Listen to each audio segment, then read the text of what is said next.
کہ اب ہمارے بچنے کی امید پیدا ہو گئی تھی، مگر میرا یہ اطمینان اس وقت گہری پریشانی میں ڈھل گیا جب میں نے سامنے سے ایک ڈبل کیبن کو آتے دیکھا۔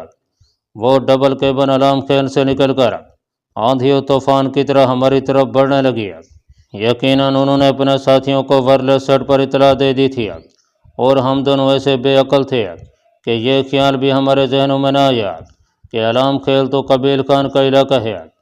مارے گئے، میرے منہ سے بے ساختہ نکلا۔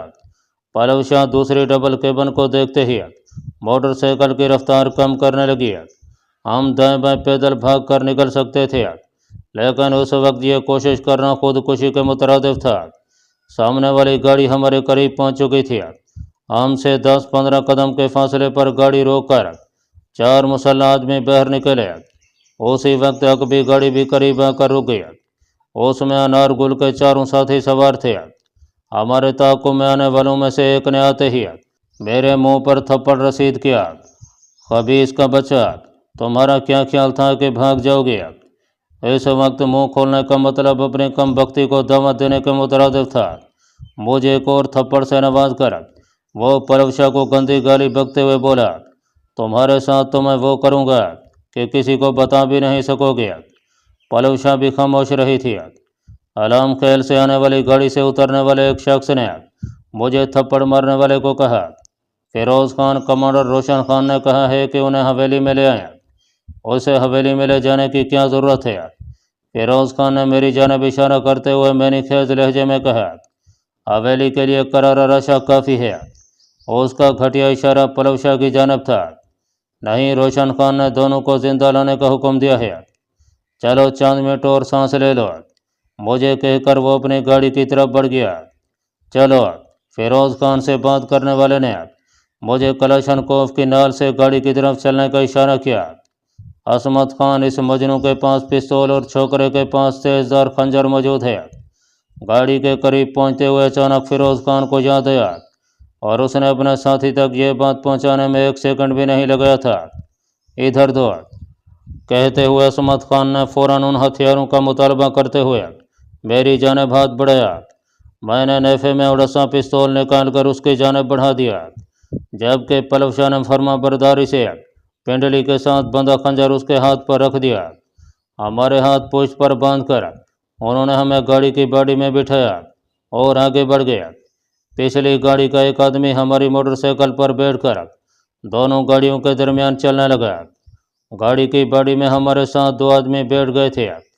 5-10 منٹ کے اندر ہم قبیل خان کی وسیع اور اس حویلی کے پاس پہنچ گئے تھے۔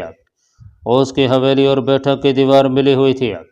بیٹھک کا رقبہ حویلی سے زیادہ تھا، بلکہ قبیل خان کی بیٹھک رقبے میں ثقلین خان کی بیٹھک سے بھی بڑی تھی۔ دونوں گاڑیاں آگے پیچھے دوڑتی ہوئی بیٹھک کے دروازے پر پہنچی۔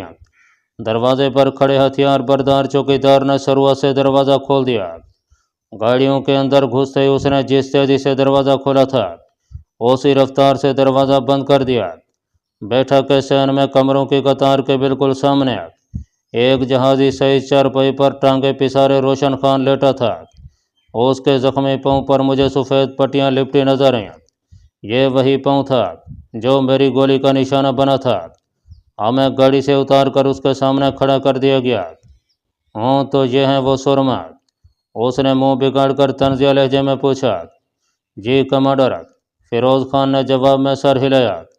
وہ فیروز خان کی طرف متوجہ ہوا۔ مجھے ذرا تفصیل سے پوری بات بتاؤ۔ جواباً فیروز خان نے تمام تفصیل دہرا دیا۔ اس چھوکرے نے انار گل کو قتل کیا ہے۔ روشن خان کے لہجے میں بلا کی حیرانی تھی۔ جواباً فیروز خان نے منہ سے کچھ کہنے کی بجائے اسبات میں سر ہلا دیا۔ اور تم نے شمس خان کو گولی ماری ہے؟ وہ براہ راست مجھے مخاطب ہوا۔ پہل اس کی طرف سے ہوئی تھی۔ اس نے میرے ساتھی کو گولی مارنے کی کوشش کی، اور اپنے بچاؤ کے لیے ہر آدمی گولی چلانے کا حق رکھتا ہے۔ میں نے جو ہی زبان کھولی اس کے چہرے پر حیرت بھرے تاثرات اجاگر ہوئے۔ تمہارا نام کیا ہے؟ دونوں ہاتھوں کو ٹیک کر اس نے اپنا اوپری دھڑ سیدھا کیا۔ اسی وقت وہاں کھڑے ایک آدمی نے جلدی سے 2 بڑے تکیے اس کی کمر کے ساتھ لگا دیے۔ ذی شان، میں محتاط انداز میں بولا، تمہاری آواز سنی سنی لگتی ہے۔ کیا ہم اس سے پہلے مل چکے ہیں؟ یقیناً نہیں۔ میں نے نفی میں سر ہلایا۔ فیروز خان، تھوڑی دور لے جا کر اس کی میرے ساتھ مخابرے پر بات کرو۔ میں سمجھا نہیں کمانڈر۔ فیروز خان حیران رہ گیا تھا۔ وہ وضاحت کرتا ہوا بولا، میں بس اپنا شک دور کرنا چاہتا ہوں۔ اسے دروازے کے قریب لے جا کر اس کی میرے ساتھ مخابرے پر بات کرو۔ مجھے پتہ چل گیا تھا کہ اس نے مجھے پہچان لیا ہے۔ یقیناً اپنی زندگی کے سب سے بڑے دشمن کی آواز کیسے اس کی سماعتوں کو بھول سکتی تھی؟ میرا خیال ہے اس کی ضرورت نہیں ہے روشن خان۔ میں نے اس ڈرامے سے جان چھڑانے کے لیے اعتراف کرنا مناسب سمجھا تھا۔ شمس خان کو گولی کس جگہ پر لگی ہے؟ وہ فیروز خان کی طرف متوجہ ہو کر مستفسر ہوا۔ ماتھے پر۔ فیروز خان اب تک گو مگو کی کیفیت میں تھا۔ ہاں۔ اوپر نیچے سر ہلاتے ہوئے روشن خان نے گہری نگاہ مجھ پر ڈالی۔ تو تم محسوس ہو؟ ہاں، بغیر انار گل کو ہم نے کسی منصوبے سے قتل نہیں کیا۔ اس نے میرے دوست کے ساتھ غلط حرکت کرنے کی کوشش کی اور نتیجہ اسے بھگتنا پڑا۔ اور شمس کا کیا قصور تھا؟ پہل اس نے کی تھی۔ اگر میں اسے گولی نہ مرتا تو اس نے میرے دوست کو قتل کر دینا تھا۔ بہت پیار ہے اپنے دوست سے؟ روشن خان نے معنی خیز لہجے میں پوچھا۔ روشن خان، جب بات دوستی کی آ جائے تو پھر پیار محبت ثانوی چیز رہ جاتی ہے۔ روشن خان نے منہ بناتے ہوئے جواب دیا۔ فلسفے بیان نہ کرو جوان۔ اس لڑکے کی شکل دیکھ کر پتہ چل رہا ہے کہ تمہاری کتنی کچھ دوستی ہے۔ بہرحال یہ میرا درد سر نہیں ہے۔ میرا مسئلہ یہ ہے کہ تمہارے دوست یا معشوق نے میرے ایک اہم آدمی کو چھوٹی سی بات پر قتل کر دیا ہے اور تم نے بدلہ لینے کی کوشش کرنے والے آدمی کو گولی مار دی ہے۔ اب سوال یہ ہے کہ کیا ہمیں بدلہ لینے کا حق ہے یا نہیں؟ اور جواب یہ ہے کہ بالکل ہے۔ ایک لمحے کی خاموشی کے بعد اس نے مسکرا کر میری طرف دیکھتے ہوئے کہا، ویسے تم اپنے دل جانی کو گولی مار کر جان بچا سکتے ہو۔ جواباً میں ہونٹ کاٹ کر رہ گیا تھا۔ پلوشا سے کوئی جذباتی لگاؤ نہ ہونے کے باوجود میں ایسی بے غیرتی نہیں کر سکتا تھا۔ مجھے خاموش پا کر وہ اعتماد بھرے لہجے میں بولا، مجھے معلوم تھا کہ تم ایسا کچھ نہیں کرو گے، اور یقیناً جس کے لیے تم ایسا کر رہے ہو اگر اسے موقع ملا تو وہ پیچھے نہیں ہٹے گا۔ یہ کہتے ہوئے وہ پلوشا کی جانب متوجہ ہوا۔ لڑکے، تمہارا کیا خیال ہے؟ کیا اسے گولی مار کر اپنی جان بچانا چاہو گے؟ ہاں، پلوشا نے اطمینان بھرے انداز میں سر ہلا دیا۔ مجھے سخت قسم کی توہین اور خفت محسوس ہوئی، لیکن میں خاموش رہا۔ دیکھ لیا؟ اپنے اندازے کی درستی پر وہ مسکرایا۔ خیر، گھبراؤ نہیں، میں نے تمہارے لیے کچھ اور سوچ رکھا ہے۔ یہ کہہ کر وہ میرے ساتھ کھڑے فیروز کو مخاطب ہوا، اپنی کلاشن کو مجھے دو اور اپنے سارے آدمیوں کو کہو کہ جناب ایس ایس کو اپنے ہتھیاروں کے نشانے پر رکھ لیں۔ فیروز خان نے اس بات میں سر ہلاتے ہوئے اپنی کلاشن کوف اس کی جانب بڑھی اور اپنے آدمیوں کی طرف متوجہ ہو گیا۔ تمام نے اپنی کلاشن کوفیں ہاتھوں میں تھامتے ہوئے مجھ پر نشانہ سادھ لیا تھا۔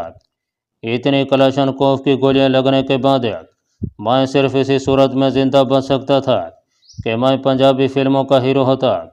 میں زیر لب کلمہ شہادت دہرانے لگا کہ یہی ایک مسلمان کا شیوا ہے، مگر روشن خان کی اگلی بات نے میرے دل کی دھڑکن تیز کر دی تھی۔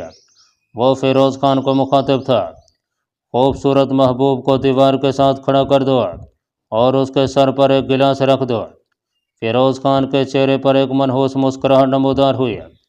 یقیناً اسے پتہ چل گیا تھا کہ روشن خان کا مطمع نظر کیا ہے۔ اس نے پلوشا کو دیوار کی طرف چلنے کا کہا اور روشن خان کی چرپائی کے ساتھ لکڑی کی میز پر پڑا گلاس اٹھا لیا۔ وہ ایک وسیع بیٹھک تھی۔ صحن کے درمیان سے دیوار تک اچھا خاصا فاصلہ بن رہا تھا۔ پلوشا فیروز خان کے کہنے پر خاموشی سے دیوار کی طرف مڑ گئی تھی۔ دیوار کے ساتھ کھڑا کر کے فیروز خان نے اس کے سر پر گلاس رکھ دیا۔ روشن خان نے فیروز خان کی کلاشن کوف کا کر کے میری جانب بڑھا دیا۔ یہ لو ایسے اب تمہاری اور تمہارے دوست کی زندگی کا دار و مدار ہے تمہاری نشانے بازی کی مہارت پر ہے۔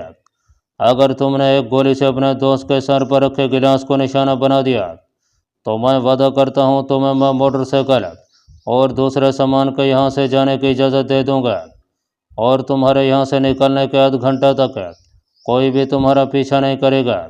البتہ اس کے بعد فیروز خان کے آدمیوں نے تمہیں پکڑ لیا تو میری ذمہ داری ختم ہے، اور اگر تم نشانہ نہ بنا سکے تو میں فیروز خان کے آدمیوں کو نشانہ آزمانے کا موقع دوں گا۔ روشن خان نے مجھے عجیب مخمصے میں ڈال دیا تھا۔